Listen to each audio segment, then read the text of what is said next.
It's another fine day at Camp Dynasty. I am Counselor Austin, joined by Counselor Collin.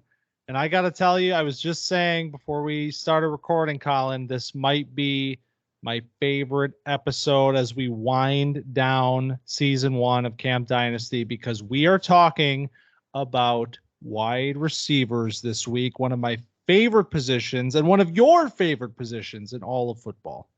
Yeah, absolutely. We're going to get down into our top 12 wide receivers. We went 10 deep on the running back. We went 5 deep on the quarterbacks. This is going to be our deepest discussion yet. And I'm sure we'll have plenty of honorable mentions to also go around.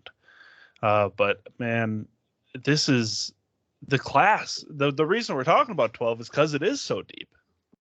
It's deep. There's a lot of fun names. And with that, there's a lot to parse from this group. Who do you trust? Who do you see in a fantasy relevant role? Where are you drafting these guys? Some of them have massive ranges compared to, who you talk to, what, ADP you look at, all of that stuff. So we're going to give you our take on this class in the post-draft environment.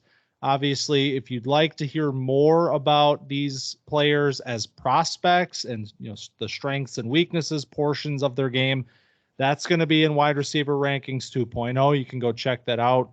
As we've been doing with quarterbacks and running backs, this will be a lot of how do they fit onto their team in the NFL and what do we expect to see in terms of fantasy production from these players. So, like you said, we're doing 12. I am going to start with my number 12 this week. I am not going to do what I did last week and start with number 11. So I know I had to triple check my numbers too after that because I did the same thing. I just double. I had 2 running back 5s, so I messed mine up too. I had to double and triple check. I had only 12 here. And I also want to get ahead of another scandal that potentially was going to bust open after the running backs episode. To any Rachaad White managers or fans out there, I have to apologize because I called Rachaad White a 5th round pick when in reality he was a 3rd round selection by the Buccaneers last year. What I meant to say was should have been 5th round pick Rachaad White. I like that. So I just wanted to clear that. I just wanted to clear that up. Yeah. The mob came with the pitchforks and torches to camp and you were just like, hey, not my fault the guy stinks. My point about Sean Tucker still stands, so just saying. All right. Let's jump into it, Collin. We got 12 and probably a few more on top of that. So give me your 12th wide receiver. Okay. And I don't want you to be mad. Oh, boy. All right. I have Cedric Tillman as my wide receiver 12. He went to the Browns in the 3rd round. He is the 74th pick in the draft. I like this pick. I like the spot. I don't love it. I don't know. They're as I've gotten back into Tillman, I like him, but I just couldn't love him. It feels like a lot of the receivers that are really cool to watch, and then it doesn't completely translate where they're not. I don't know. There's just a little to be desired left with Cedric Tillman, where he's going up over the top people. It looks really sick, and I'm a little worried that it's not going to be an NFL skill. Wow. Okay. I know. I'm sorry. I knew we were going to be wide ranging on this one. We're starting early. I mean, first and foremost, what I will say is that this is probably more in line with where he's actually getting drafted in rookie drafts right now. That being said, he's not here for me, and I'm not even going to talk about him because he's not really even close to here. So we can save it. We could save my take on it for a little bit later, but he's the rookie wide receiver 13, by the way. Okay. So yeah, you're on it, man. I'm putting my money where my mouth is with Tillman. So I like it. All right. Well, my number 12 wide receiver in the class is Tyler Scott. So This was a player that I had a little bit higher in my rankings pre-draft. I liked him as a potential, sort of middle of the second type of pick, maybe late second pick. And it was a little bit surprising to me that he ended up going on day 3. I did expect him to be a day 2 pick. Was a 4th rounder to the Bears, which is an interesting spot because obviously they add DJ Moore and they have Darnell Mooney, but we know that the rest of the crew there is pretty bare. So maybe there are still opportunities. Yeah, you like that? Yeah, maybe bare. There are still opportunities for Tyler Scott. In fact, I think there are still opportunities for Tyler Scott to get involved depending on how much passing volume they end up having this year. But that's why he falls to my number 12 because he's more of a risky, kind of dart throw pick here. And I have him ranked in the middle of the 3rd round. Okay. I have Tyler Scott as my wide receiver 15. He's right at the top of my 4th round. And the key word for me, like you said, is passing volume. They got DJ Moore there. They've got Mooney, Komet. They seem to like. They traded for Chase Claypool. I feel like Poles is going to have to convince their offense coordinator to get him some looks to justify spending the 32nd pick on him. And they were only throwing like maybe 25 times a game.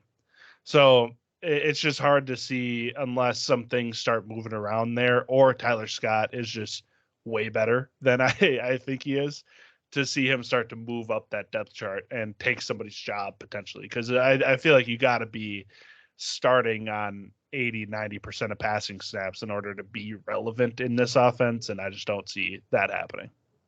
Totally fair. All right. Number 11. My number 11 is Nathaniel Tank Dell of the Houston Texans. So there was a moment where I was like, man, Tank Dell should be higher than this. But the only reason I was thinking that is because of the clip that came out, and I'm trying not to be too impressionable. The clip of CJ Stroud like calling and telling him to go get Tank Dell. And I was like, oh yeah, that's sick. But then you go back and look at the measurables, and it's like, okay, this is still a little guy in a bad offense that might be getting better, but we don't know for sure with a rookie quarterback that was in a fake system. So temper the expectations on Tank Dell, but I like him a lot. We talked about Tank Dell through the draft process. I like this player. But I did say a few months ago that I was going to have to fade Tank Dell because you just don't really see players of this size have significant volume in NFL offenses. That being said, he is my number 14th ranked receiver in the class just because they did spend day 2 capital on him. He does have this like relationship already with CJ Stroud, which can only work in his favor. So I'm excited to see what he can bring. I mean, obviously there's a lot of opportunities in Houston. We don't really know anything about the receivers that they have there, which one is going to, emerge this year as the target hog. So it's certainly up for grabs. And I do like the player. It's just, when you're 165 pounds, it's tough to imagine a big role for you.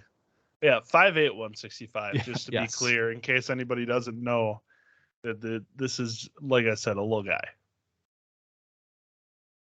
My number 11 wide receiver is Rashee Rice, which now here is a conversation potentially because I have begun to see the Chiefs effect happening here. Yes. I did see a screenshot literally today of a draft in which Rashee Rice went in the 1st round of a Dynasty rookie draft. It's bad process, people. It's very bad process. And this is a very interesting player because this is a name that you've heard a lot if you've listened to Camp Dynasty through the college football season. He was sort of set up to be be quote unquote my guy of the class. And every time I revisited him, I just kept losing a little bit of that shine that I saw from him during the season. And he ends up here at number 11. So that is a top of the third grade for me currently. The situation is obviously juicy, but I'm not gonna throw it all in just because he is paired with Patrick Mahomes. Yeah, I have him higher. Mm-hmm. But I'll comment on him. I have him as my wide receiver 8. Okay. So a few spots higher. And I liked Rashee Rice before the draft process. See, I actually had him higher before the draft process. If you remember, I think he was my wide receiver 5 in our wide receiver rankings. He fell a little bit as I dug deeper pre-draft, and then he gets a little bit of a boost from the Chiefs landing spot. So that he was my wide receiver 9 pre-draft, and then the draft, the landing spot brings him up to 8. So that's kind of where that comes from. But I mean, he's such an interesting player because you talk about like a jack of all trades, master of none, and it's like truly Rashee Rice, and that can go one of two ways, where he can easily be the master of none, which can just make him a perennial 600-yard receiver, 3 touchdowns, and he's sitting on your bench, and you're like, I should start him that week. And then start him the next week, and he gets you like 4 points. And he can easily be that player, and you just hold on to him because he's attached to Patrick Mahomes and all that. But he could also go into a spot where he is a consistent, reliable target in a Patrick Mahomes offense, and that's where it's you get the allure, and that's where the person sells himself, and he becomes a first-round pick. Which again, bad process. I have him at the middle of the second round, so like the bottom middle of the second round. So I like Rashee Rice. I love the landing spot, but he's limited, so he's my wide receiver 8.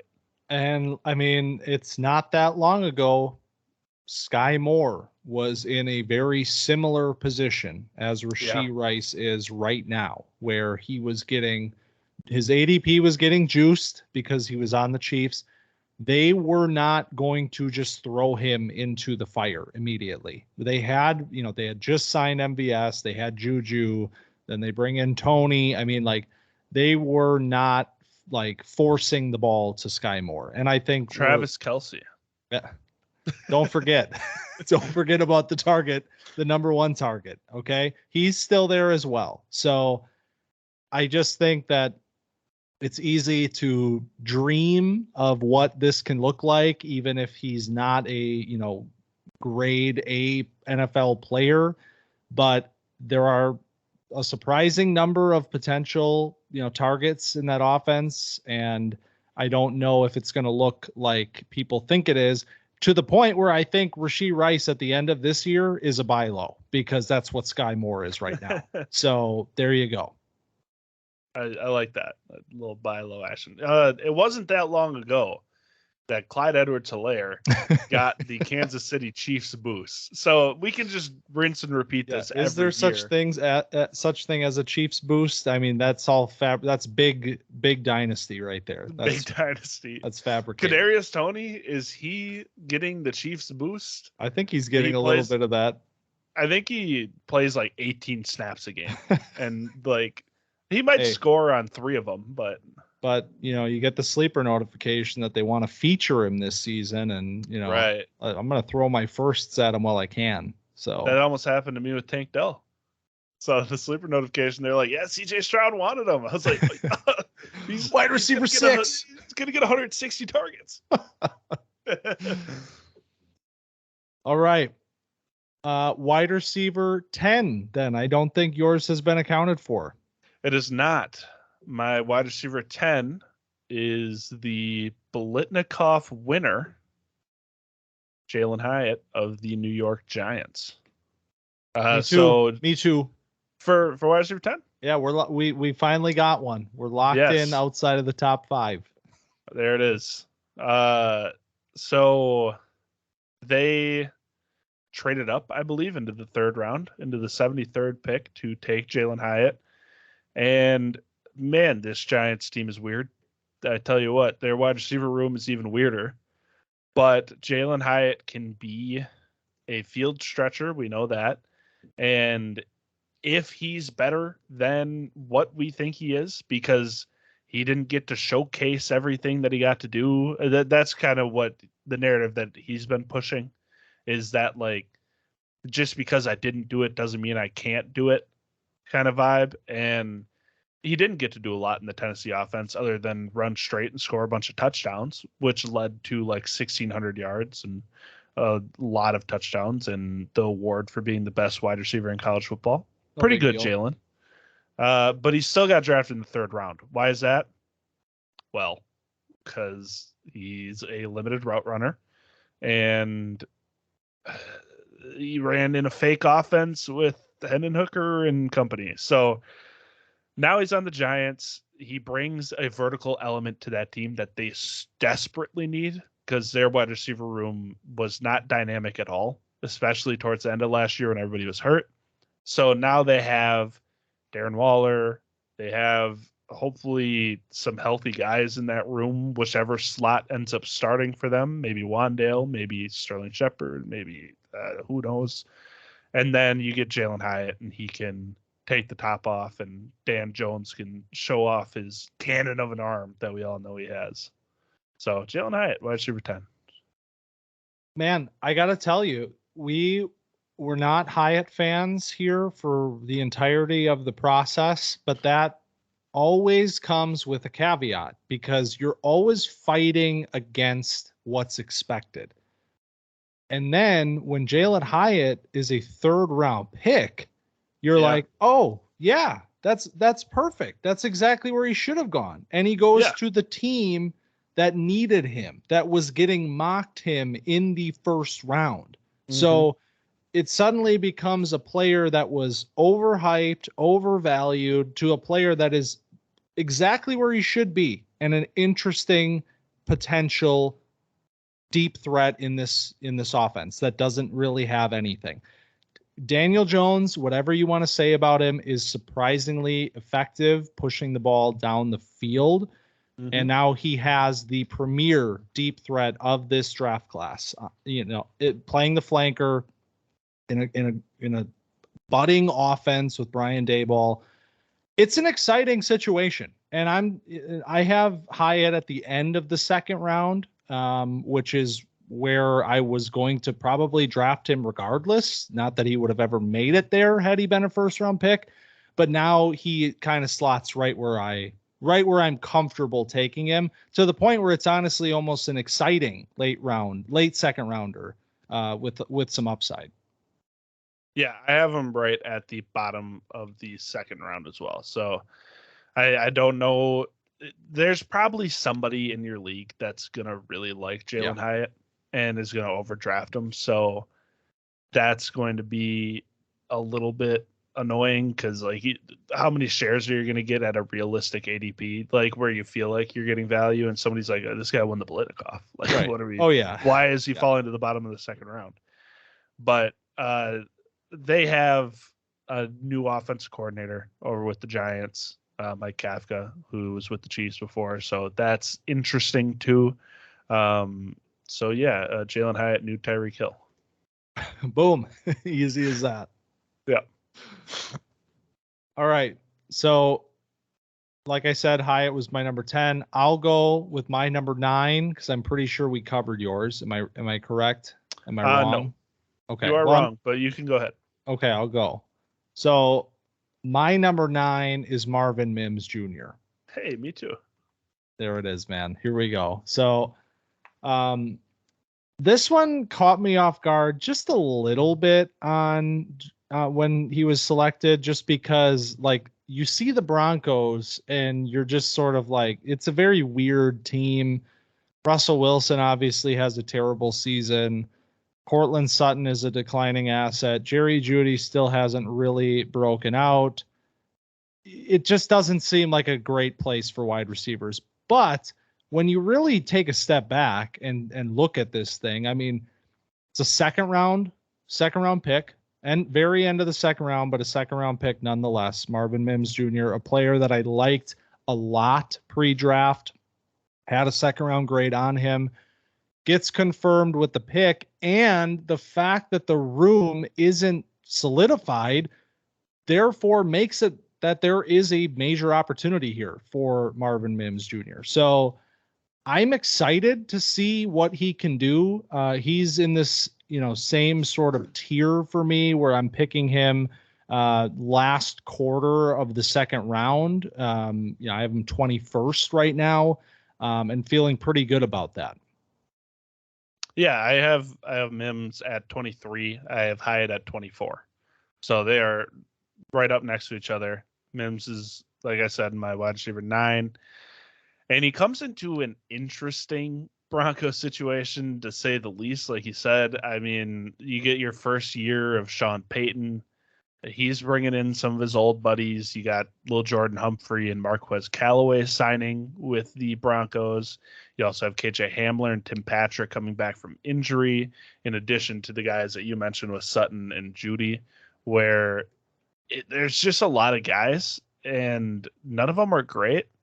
So Mims has an opportunity to, impress Sean Payton and just take a job, because that's what happens with new coaching staffs is you go get your guy. I mean, like you said, second round pick, and let him try to solidify himself in this offense. And if he can just look better than KJ Hamler, who is the like-bodied player to him in this offense, then he could easily just take his job. And I wouldn't be surprised by that, honestly, because Mims, in my opinion, is a much better player. The Hamler is a gadgety guy that is a good deep threat, and Mims is a pretty complete receiver. So, man, this offense, if it's as gross as it was last year, the bottom of the second's not a bad spot to be getting a wide receiver in the offense, especially since it should be turning over. Even like getting beyond the Russ era, it won't hurt to have a pretty decent receiver that can, run some good routes, play multiple positions, and make a little bit happen after the catch. Yeah, I'm mostly interested to see how they deploy him. What kind of role does he have? Because I think there was, a time where it's like, is he just going to be the field stretcher for a team? And how much does that cap his value? Or do they see him as more than that? And I'd like to believe that them selecting him in the second round says that, we have plans for this guy. He's not just our take the top off 4.3 speed. I mean, that's what he does best. That's what he did best at Oklahoma, but he does more than that. And I think he can be more than that. So we'll see what that actually looks like. Now we'll go to your 8, because my 8 is Rashee Rice. Boom. All right. I'm up again. So my number 8 is Jaden Reed. So, I mean, what a rise, first of all. I mean, shocking pick. This is a player that we both, I think, kind of had a little bit of a crush on through the process, especially coming out of the Senior Bowl where there was a lot of momentum. He didn't have the best season at Michigan State. This is a player that I was monitoring pretty closely. He didn't quite have the season that I was expecting, but then you get to the Senior Bowl and suddenly you see this momentum building where it's a fast player. It's a quick twitch athlete that can run some nasty routes. And that carried him all the way to the second round, where the Packers selected him pretty early in that round. So what does that mean? I mean, I have him right now at 20th overall. So he's right in that sort of Mims range. Same thing we were just discussing. I think there's situations where he's going to be drafted a little bit higher than that just because of the draft capital. And obviously the situation in Green Bay could be construed as a little bit wide open outside of, Christian Watson. We'll see what sort of, role Dobbs has this year in terms of fantasy. But I think there's a lot of excitement about Jaden Reed in the slot in Green Bay and what that looks like. And I'm certainly excited to see it, but I also don't want to overcorrect either. It's really hard not to overcorrect. Did you do it? No, I have him in my wide receiver 7. Okay. I have him 15 overall. Okay. I had Rice at 19 overall, so there's a little tier jump there for me. But man, do I really like Jaden Reed. And you can go back before the draft. I had a tweet where I put out all my guys, and Jaden Reed was on there. So this is before he was a Green Bay Packer. Receded. I just want to put that out there because you could say, like, oh, what a homer. You know, this, that. Draft coming to Green Bay. Speaking of homer, 2025. Hey. I'll be there. But Jaden Reed will also be there because he's a Green Bay Packer. And, man, 50th overall. They'd go and get him in the second round. We were asking for a technician out of the slot to be drafted the Packers. We wanted Jackson. We wanted one from the Big Ten, but we got a different one from the Big Ten. Right. We wanted Jackson, but got Jaden Reed 30 picks later. And I feel good about it. I feel good about the spot because we don't have a slot receiver. Dobbs is a question mark in terms of how much can he actually do on an NFL level. Like, is this a real piece or is this like just a fun, a little playmaker that can do a lot of things? Kind of like how I felt about Rashee Rice. It's kind of a similar thing where they can do a lot of good things, but is there real production there? So I think Jaden Reed fills a role here where you get your athlete that can stretch the field, run after the catch in Watson, then you get your guy that can break down a defender with Jaden Reed. And I think there's a lot of targets available to Jaden, and he can eat them up. And of course, a lot of this depends on what Jordan Love looks like and what the offense looks like this year and moving forward. So there are some question marks here, but the player is very exciting. And mid-second for me. All right. So that leaves us at wide receiver 7, which you just did. Yes. Jaden Reed. So I'm up again. Yes. Oh my God. Okay. You shouldn't have stolen my Marvin Mims. I know. But here's a good one because we're going to finally talk about Cedric Tillman because he's coming in as my wide receiver 7. This is the tier break that you just alluded to as well. I have Jaden Reed at 20. We jump all the way up to 14 for me with Cedric Tillman. So, this is one that I've been really wrestling with this, like on one hand, you get the day 2 draft pick, you get the 3rd round selection, you're going to a spot where there are opportunities. Like Amari Cooper is getting older. There's nothing else really there. They trade for Elijah Moore. He's playing in the slot. Donovan Peoples-Jones is like probably the player that gets replaced if Cedric Tillman does what he should do.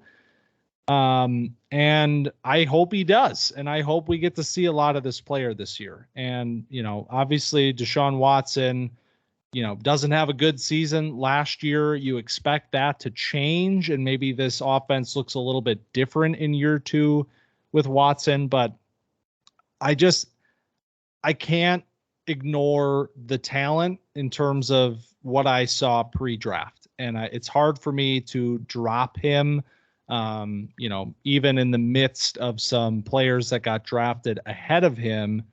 That being said, I did, if you remember from wide receiver rankings 2.0, I did drop him a couple of spots. So I did adjust slightly. It's not total bias.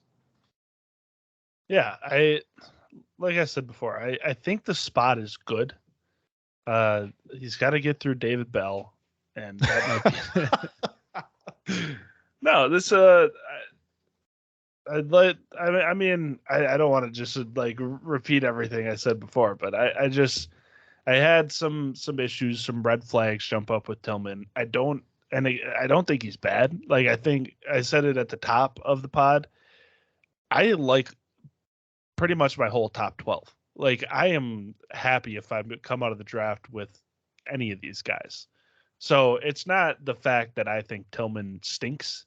I just think, there's a little more upside to be seen with these other guys. That's fair. And I will say this is my type, and it has gone both ways for me. So I live and die by this type of wide receiver, and I will continue to do that. It's true. Number 6. Yes. Number 6 is Carolina Panthers wide receiver Jonathan Mingo. So this is he's my 14th overall, so top around 2. And I didn't love the player. I thought that he was interesting. We had a conversation about him on our wide receivers pod and or on the comparisons pod, and we maybe got a little carried away calling him AJ Brown, but I also called him N'Keal Harry, so that hedges your bets.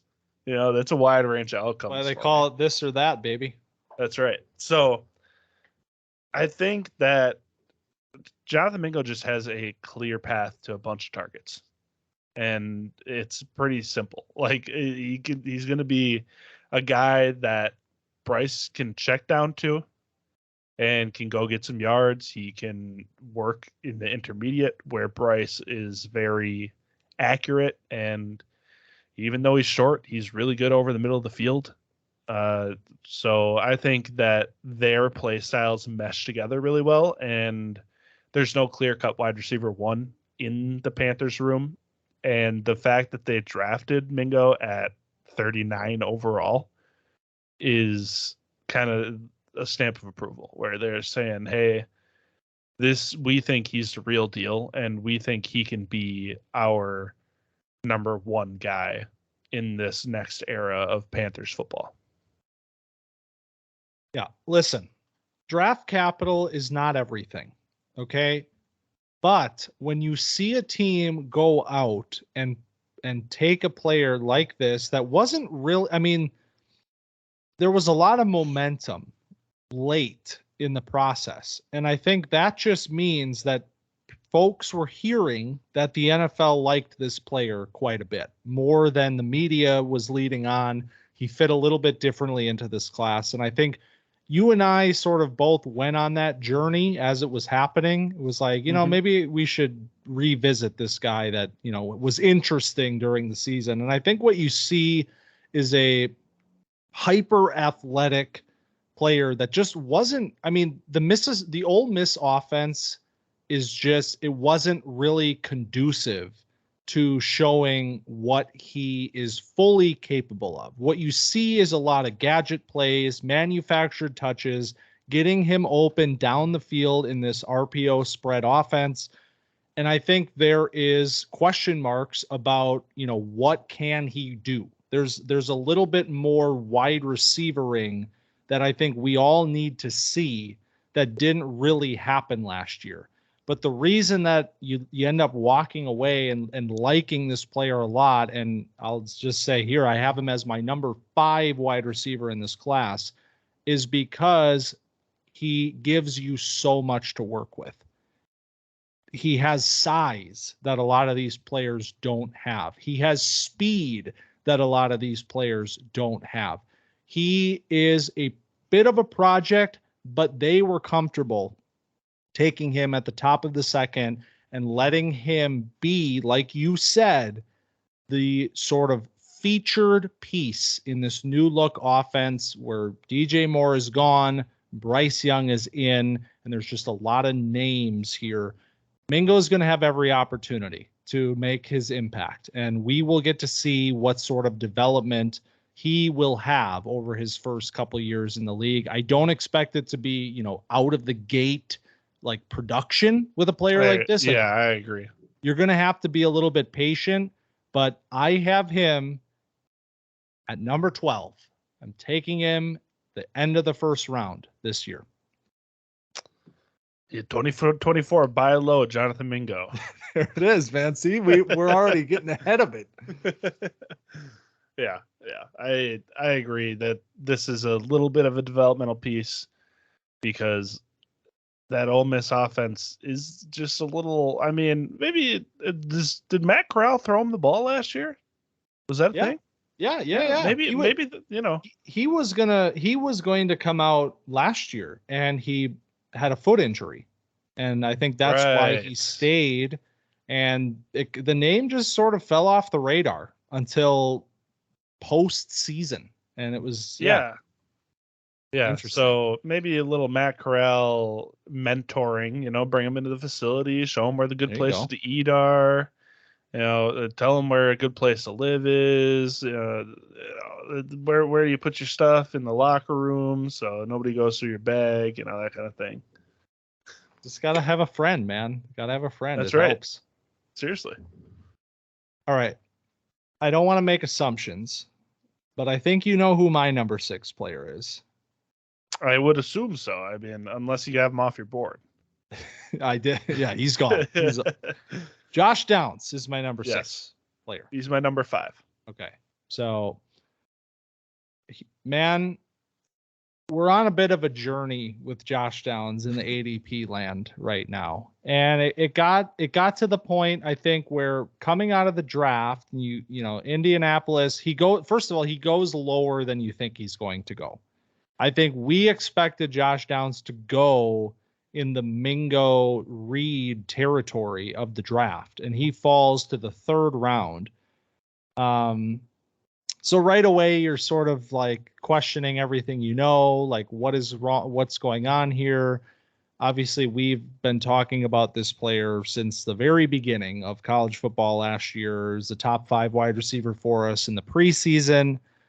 And honestly, what I think we saw coming out of the draft and with early rookie drafts was that he was getting pushed down the board to a point where Josh Downs was becoming an absolute steal. I mean, there was an ADP that I looked at recently that had Josh Downs at 22nd overall. And I was in a draft where Josh Downs went at about that spot. So I think it's just, I think this is one of the best values in rookie drafts this year if you are in a league that is fading Downs into the late 2nd. I have him at currently, where did my board go?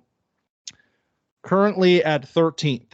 So Mingo's at 12, and Downs is at 13. I see them in the same tier, taking Downs with an early 2nd. Wouldn't blame you at all if you still spent that late 1st on him. This player still has so much talent, man. And the situation is just fine. The only thing that worries me is Anthony Richardson, because we're going to need to see an offense that can sustain at least 2 wide receivers with Michael Pittman there. We're going to need to see Anthony Richardson be capable of that. If that happens, the opportunity is there for him. Yeah, absolutely. There's 2 things that concern me with Downs, and if he can get past it, I kind of have him at his ceiling with my ranking, which concerns me a little bit. I have him at 9 overall, which is bottom of the 1st. But I believe in I am in the Anthony Richardson fan club, so if I'm expecting that to go well. The thing that I worry about most is that he's 5'8", 172. That's the thing where it's like, okay, this is a little guy. Tank Dell, also a little guy. Josh Downs in the same club. I mean, Downs is only 8 pounds heavier than Tank Dell. The thing that separates Downs from Dell is Downs is a monster at the catch point, which is just crazy to think about. I mean, you go back and you revisit it, and it's like, yeah, he just wins jump balls over and over again. And that brings him here where if him and Richardson can mesh well, and you see some camp videos of Richardson throwing down the ball, and it makes you feel a little better. And so man, this feels too high, but I'm sticking with it. I feel great. It's not too high. Like I really do think that Josh Downs is like, I don't know, man. He's so good. He's so good. I mean, we talked about this for so many months here. Like, and I think, yeah, third round, 80th overall, like it's a little bit different than what you expect. And I think that's what makes it very easy to be like, am I too high on this guy? I don't think you can say that right now. Cause I think this, like you're saying, the situation is good. The player is great. And honestly, like, yeah, the size it's always been the biggest concern with him from day one. Mm-hmm. But he's a stockier guy. The frame is a little bit different than some of these smaller players in the class, and he shows you that he can win in contested situations. Obviously, not the most physical player, but I don't think it hurts him too much playing out of the slot. He's a technician, and he can be a safety blanket in this offense. He also doesn't get hit. Yeah, he's one of those guys. He is. Where he'll go down before you get hit. Yep. So that Smart. makes it a little more palatable than somebody that like willingly takes on contact at 170 pounds. He knows his limitations. All right. Well, my number. Wait, where are we? We're at number. I know you're 5 through 12. Yeah. So we're all caught up here. So. Yep. Number 4, then. This is where, if you know anything about the class, we're jumping into the final frontier here at number 4. So who is your number 4? My number 4. This is a little bit of a fall for this player. Oh boy. Zay Flowers. Okay. So Zay went to the Ravens. Zay went at pick 22 in that little wide receiver run in the first round, 20 through 23. And do I like the Ravens landing spot is the main question. And I have been going just crazy trying to think if I like this or not. Because do I think Lamar's a great player? Yes. Do I think the passing volume is capped? I do. And I think there's a lot of interesting targets here, to say the least, in Baltimore. I mean, you still have Rashad Bateman coming back from injury, who they took in the first round a couple of years ago. They sign Odell to this like mercenary contract. They have Mark Andrews there. I mean, like Duvernay's still going to get a few touches a game, and then that's just the passing game. And then you add Zay Flowers into here, who's a fun, electric guy and is, can take the top off and is one of the better players in the class, if not the best player after the catch.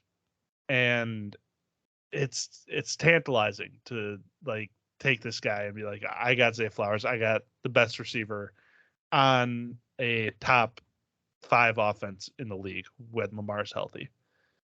But they also run the hell out of the ball. But that could change. New offense coordinator. So this is where the push and pull comes for me. So that's where I was going to go with this. Greg Roman obviously is gone. Todd Monken comes in. And from watching college football the last couple of years, most people are familiar with Todd Monken. It's with Georgia. Now, it's not going to be one for one. Todd Monken's been in the NFL before. He had to go to Georgia I think his last stint was in Cleveland, if I'm not mistaken. The point is, coaches go to die. Yeah, and they go to college. Right, exactly. So he's back here with Baltimore. One thing I will say is I'm excited to see how this offense changes around Lamar Jackson, because I think you might see a situation where they don't force the run game so much here. And we get to see a little bit more of what Lamar is capable of in an offense that is looking to spread the field a little bit, to create space for players like Zay Flowers. And I think that's something that excites me, is that if this goes the way that the Ravens, hope that it goes and that we hope that it goes, then I think you might see a little bit of a different scenario here with some of these receivers in Baltimore, where guys like Rashad Bateman, who have sort of, been in this purgatory space after being first round dynasty picks, maybe this is the year where we get to see a little bit more of that if he can stay healthy, and maybe we can see Zay Flowers operating at a high level, because the talent it's good, and it's great. This was our number 2 wide receiver in the class pre-draft. He is number 3 for me at this point. He comes in at 5th overall in the class. And yeah, I'm excited to see what we're going to get in Baltimore this year more than anything else. Yeah, all these guys, all these wide receivers that we're going to talk about are all right next to each other. And landing spot was one of the big things for me. Definitely. And since they all had like the same draft capital in like the NFL's eyes too, it was so hard to like parse. Yeah, this guy 2, 3, 4, and it honestly it's a pick your poison kind of thing, where whatever you feel comfortable with in this 4, 5, 6 range, whatever your heart is telling you, I think that's where you go. Yeah, I mean, that's definitely true. And I think this is the most interesting range of the first round. No doubt about it. Yeah. Is when you come out of the top group and you're going to start taking wide receivers, what does that look like? And, I think there's a lot of folks that have those picks or had those picks that are, having interesting conversations with themselves as to what do I trust? Yeah, I'm looking at one of them. I know that. Yeah. So, well, on that note, I mean, Zay Flowers is my number 3 wide receiver, and Quentin Johnston is my number 4 wide receiver. So, this is a player, man, that I think if you listen to Camp Dynasty consistently enough, you probably have gotten to the point where you don't trust the talent anymore. You're a little bit scared, and I'm scared too, man. Like, I'm not just saying stuff. This player does scare me a little bit, and that's why he is at the bottom of this group. He is my number 4 behind the other 2 names that I would consider in the same tier. But at the end of the day, the Chargers went out, grabbed him in the first round. It's a great spot, and I think we talked about this in our post-draft episode, where this is not a situation where he is going to be relied upon early. He will have an opportunity to develop here and be in the room with 2 really, really, really good NFL wide receivers. So I think the situation could not have been better.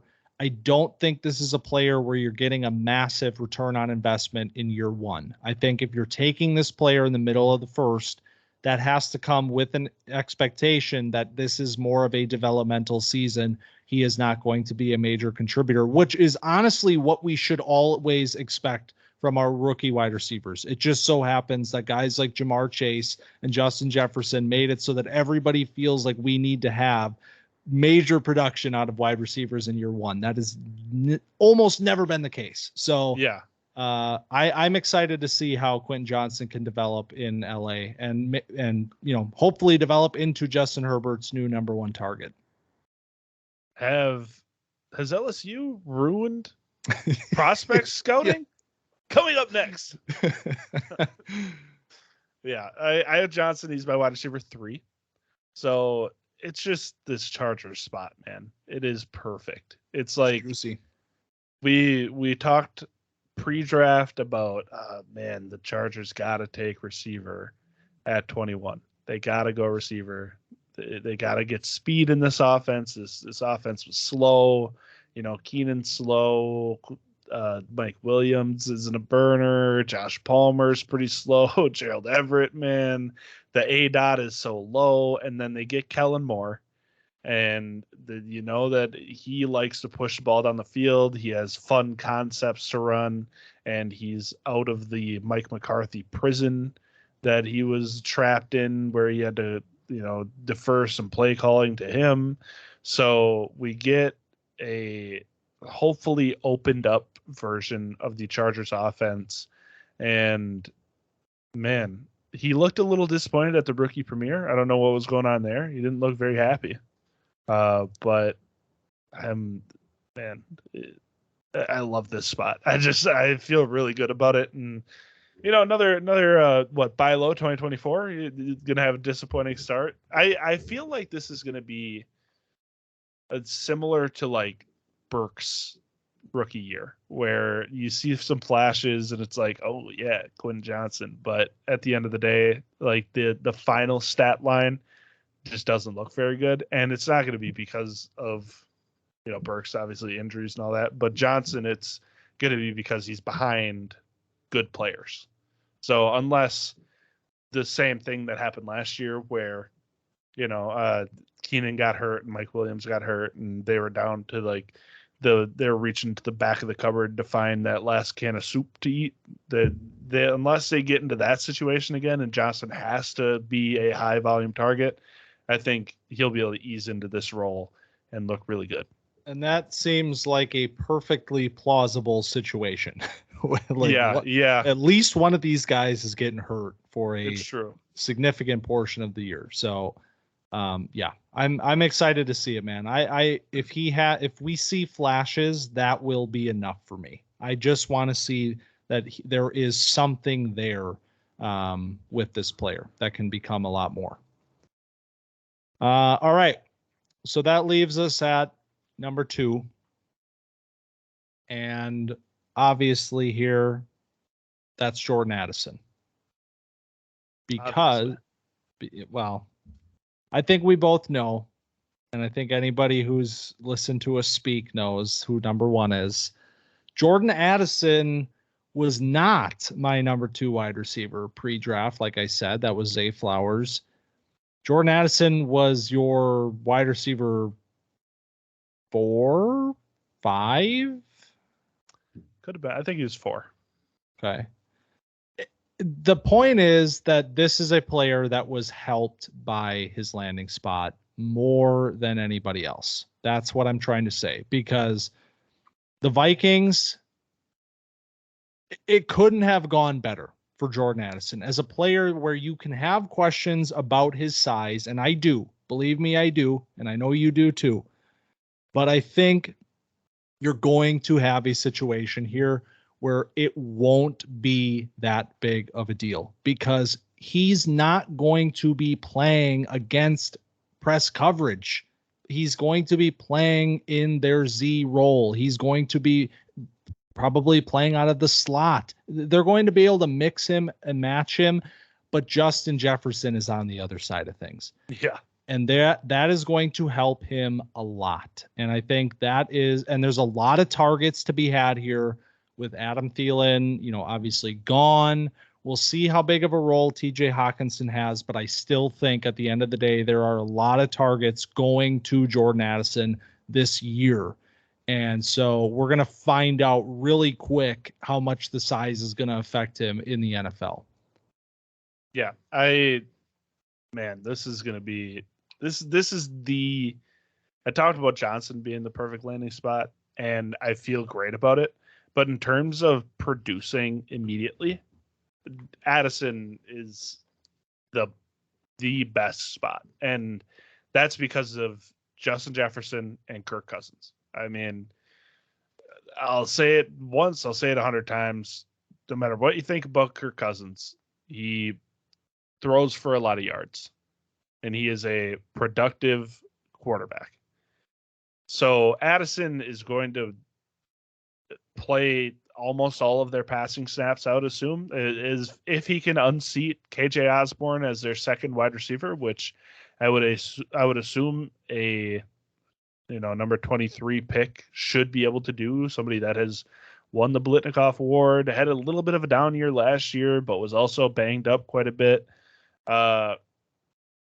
Man, this is going to be a really nice. He's the perfect complement to Justin Jefferson. He will be working against the number 2 corner. All of the attention is going to be on 18, and Addison will be able to feast on the corners because, man, this could not have been better. This is nice. Yeah. So yeah, he jumped up to my wide receiver 2. Like I said, pick your poison with these guys, but if you want production year 1, Addison is your guy. Yeah. The floor here is what sells it. I mean, what I'd imagine the floor is what sells it, because I think you're talking about players here, mostly for me, Zay Flowers, but definitely Quentin Johnson as well. Higher ceilings and higher long-term ceilings, I think, with those players. But in a class like this and in this range of the draft, 4th overall is where I have Addison. I am prioritizing a little bit of safety or perceived safety with Jordan Addison, and that's why he ends up in this spot over the others for me. Yeah, I agree there, where it's Quentin Johnson, Zay Flowers have paths to becoming the wide receiver 1 on their teams, while Addison does not have that path. I mean, like we said, the reason that he's going to be so good is also the reason the ceiling is capped, because Justin Jefferson is on the other side.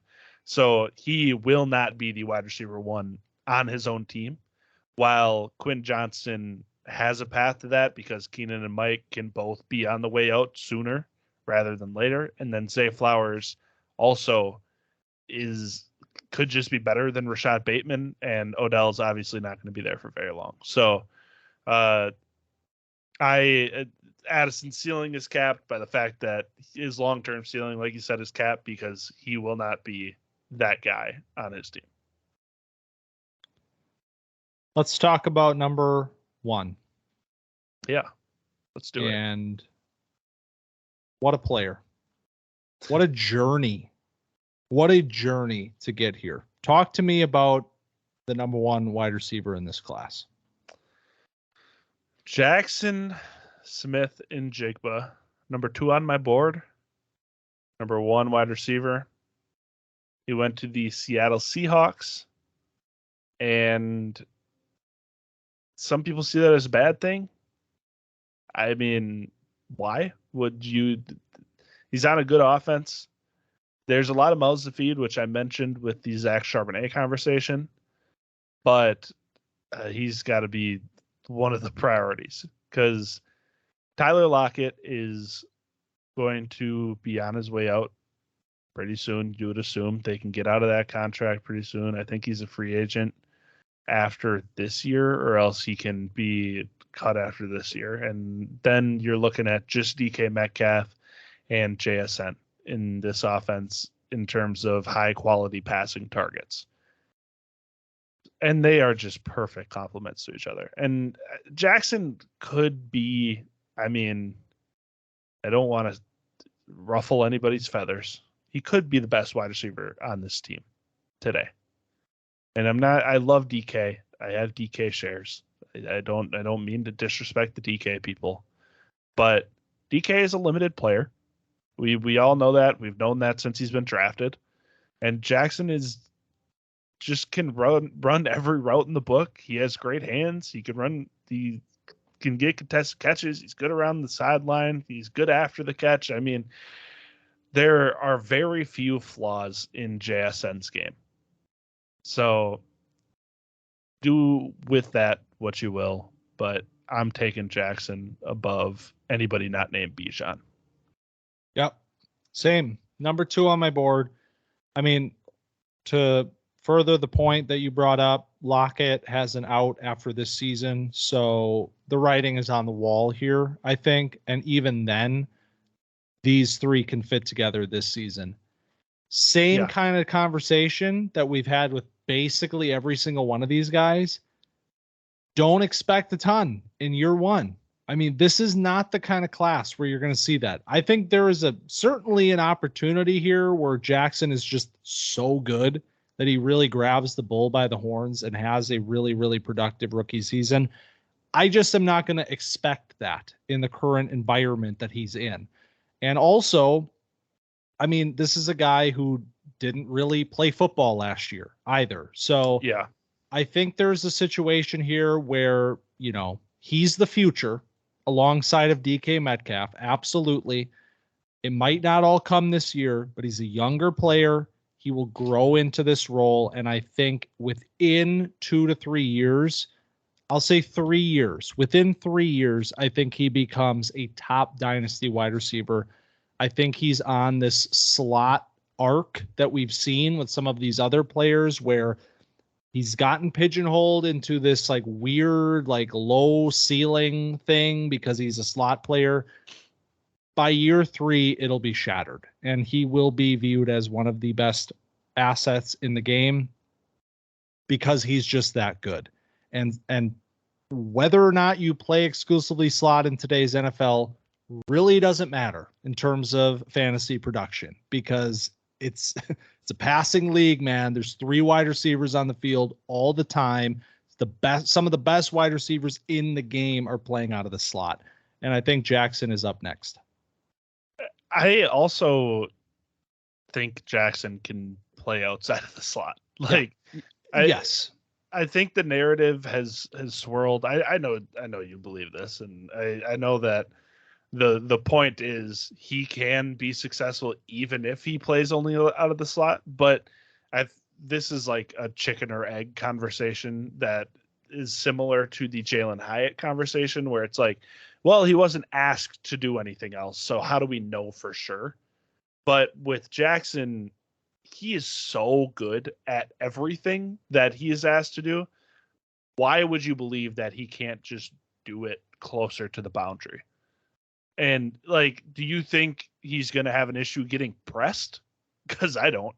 Like, I don't think that you would want to get anywhere near him to put your hands on him. And I just feel like the narrative is one thing and the reality of it's another.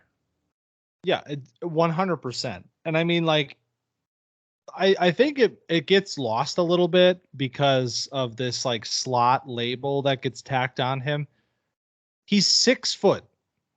Right.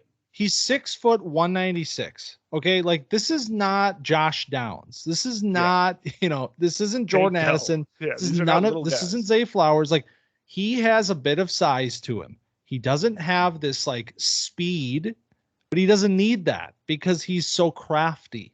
And I think that works and honestly, he excels in the slot. We've seen him, just annihilate people from the slot. Why not move him outside across from DK Metcalf, who is playing your X, who is winning down the field? He's being physical. Move Jackson around, get him outside. You're telling me he's not going to be able to win on off coverage playing from the Z position? I mean, like, he's going to be able to do anything you want him to do across from DK Metcalf. So I think it's all very overblown. And I do think that, there are situations here where folks would want to take Gibbs at number 2. And that's totally fine because I get the running back premium and, obviously the draft capital that's all fine and dandy. I just see this as a really, really, really talented player that has a very long and productive NFL future ahead of him. Talk about Jackson like he's a white guy. Just like he's crafty and he's breaking stereotypes. If there's anything he couldn't do, he can do everything. He can even break at a lot of stuff. He's a little slow, but he gets it done. He runs great routes and first one in, last one out. He's a scrapper.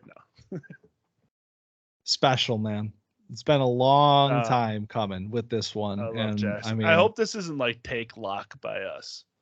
I don't think so either. Like the thing is like the Gibbs versus Jackson conversation. I think a lot goes into that when it comes to team building. Yes. But I think independent of all that, Jackson's just the better asset and will be for the long term.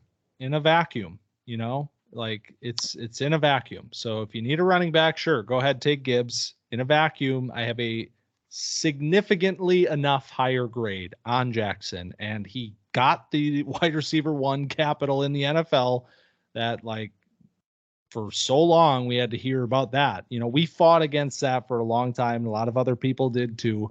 And in the end, the Jackson stands won, and I'm going to keep beating that drum.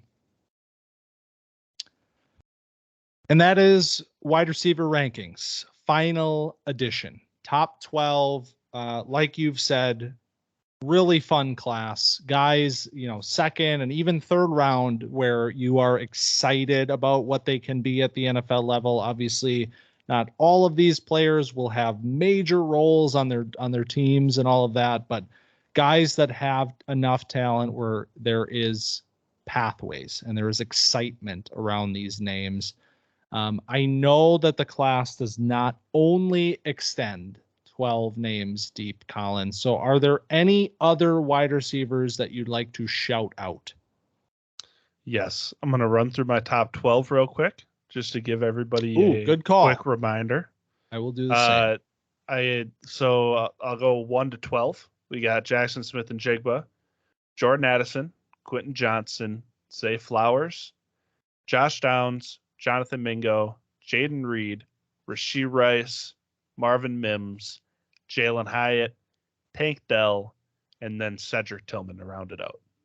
And my top 12 was Jackson Smith and Jigba, number 1, Jordan Addison, number 2, number 3, Zay Flowers, number 4, Quentin Johnson, number 5, Jonathan Mingo, number 6, Josh Downs, number 7, Cedric Tillman, number 8, Jaden Reed, number 9, Marvin Mims Jr., number 10, Jalen Hyatt, number 11, Rashee Rice, and number 12, Tyler Scott.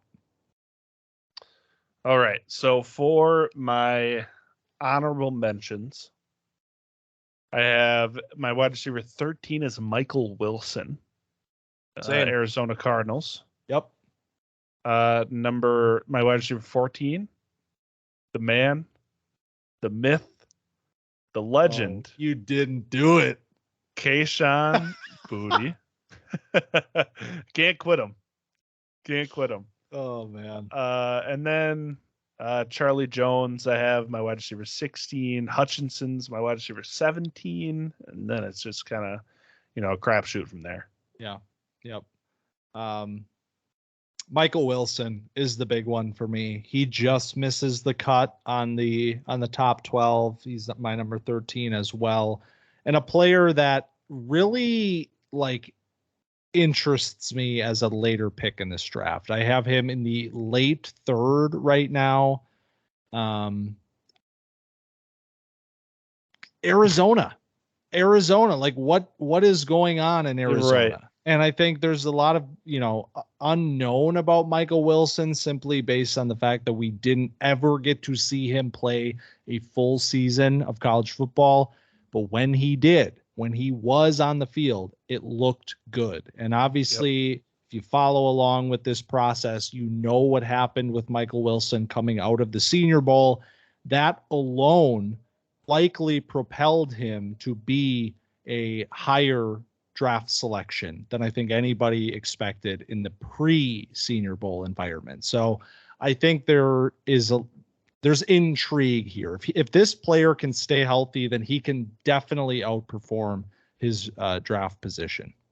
Yeah, especially with the writing on the wall with DeAndre Hopkins likely leaving Arizona. Exactly. And they're moving into their next phase. And this is the first wide receiver pick of the new regime over in Arizona. So I'm not saying Michael Wilson is the GOAT, but I am saying that he is a very interesting pick, and we're going to keep calling him the sleeper pick of Camp Dynasty. And I think that wide receiver 13, I have him later. I have him 32 overall, so kind of late, mid round 3. Yep. I have him at 35, and I mentioned I have Tank Dell right in that same range, at very end of the third round. And then Xavier Hutchinson is the other one that makes my top 48 as it stands right now, just because I think, this is a player that was interesting. He gets the day 3 stamp and he's drafted after Tank Dell, obviously, but in terms of the body, type and what he brings, I think this is an interesting name to watch in this room in Houston. Like I said, no idea what's going to happen with the Texans. Dude, exactly. That's what I'm saying. Like, watch the camp reports, see if there's any momentum building behind any of these guys, because somebody has to get the targets that Brandon Cooks Somebody's vacated. got to catch the ball. Yeah. So gets whether in trouble every year. John Mechie, Nico Collins, but maybe it's one of the rookies. So did they draft a tight end too? I don't know. I don't think so. No, they signed Dalton Schultz. That's who I'm thinking of. Yep. He'll catch some passes. I do want to say something about Kayshawn. I mean, he's not in my top 48. Not drafting him. Tale of two players with him and Jackson. That's what I'm gonna say. Because, seriously. I mean, this was my number 2 wide receiver going into the season, and just what a face plant. What an absolute face plant by this player on and off the field. I mean, there's just so many red flags, and there's already reports coming out that he might not make the team, and so that tells you all you need to know. I saw a camp clip, and it was of Christian Gonzalez. So I'll put that out there in front of it, and it was like, look at this fluid movement. And that's like what the caption was, and they didn't have jerseys on. And I was like, is that Kayshawn? He is moving. And I was like, there is no way. And then I looked in the replies, and they're like, man, Christian Gonzalez was a steal. I was like, oh, yeah Christian Gonzalez, he's really good. Okay. That makes sense. Yeah. My last 3 that are in my top 48 that just barely made it, they're 45, 46, and 47 because I didn't know what to do with them, are A.T. Perry, Puka Nacua, and Parker Washington. They're just thrown on there because I didn't know what to do with them. Some flyers. Yeah. Guys that I didn't make my cut, but maybe some UDFAs for me that I'm keeping my eye on, depending on what we hear out of the camps there. But yeah, man, that's wide receivers. And what a year. What a class. A lot of conversation. These guys were the subject of a lot of camp discussions during the season. Some really, really, great college football wide receivers in this group. And I'm excited to see what we get from them in the NFL. So, yeah, that's it. So, next week is obviously tight ends, which is going to be, a very interesting conversation because very interesting. Yeah, like there are some names that I don't think we've really broached here that I think we're going to have to talk about. There's guys that I have to watch. Yeah, that is true. That is true. So I'm not sure exactly how deep we'll go on the class, but there are a lot of guys because this is, it's been dubbed as a historic tight end class. So I want to make sure we do our due diligence and get as deep as we need to on these players. We need a historic tight end class. We pretty bad. Desperately need a historic class. And I hope it lives up to it. Tight end 1 and 2 are like Kelsey and Andrews, and then you could close your eyes and randomize the list, and the third guy will come up. It's like, oh yeah, TJ Hawkinson. It's like, well, he had 1 50-point game. That's why he's the tight end 3. And it's like, Evan Ingram. It's like, really? This is where we are, number 17, Evan Ingram on the Jags. Like, all right. Well, just in case anybody forgot, I just want to remind everybody that Kyle Pitts is younger than Dalton Kincaid. So just food for thought for anybody. Forgot Kyle Pitts existed. Yeah. So just, haters keep hating. We'll see. The Chig. Don't sleep on the doctor of Chigonomics either. Okay. This is the unquestioned tight end 1 in Tennessee, where there are targets to be had. So yeah, somebody's got to catch passes. All right. Well, fun talking about wide receivers this week. If you enjoyed what you heard, follow us at camp_dynasty on Twitter and camp.dynasty on TikTok. Also check out the YouTube channel, which is Camp Dynasty. We have video feeds of the pods going up, so check that out. Also like, subscribe, rate, review, all of those fun things to the pod feeds wherever you are listening. We appreciate that as well. So Share. You can comment on my interesting nasally voice. That's what one of my coworkers said to me. He said I have an interesting nasally voice. You can leave a comment and say mean things to me about that. Yeah. Just get a comment. Just get a thread going about breaking down Collin and my voices, and that would be great. Do it prospect style. Yeah. All right. Well, until next week and our tight end discussion, thanks for stopping by Camp Dynasty this week. We'll see you next week.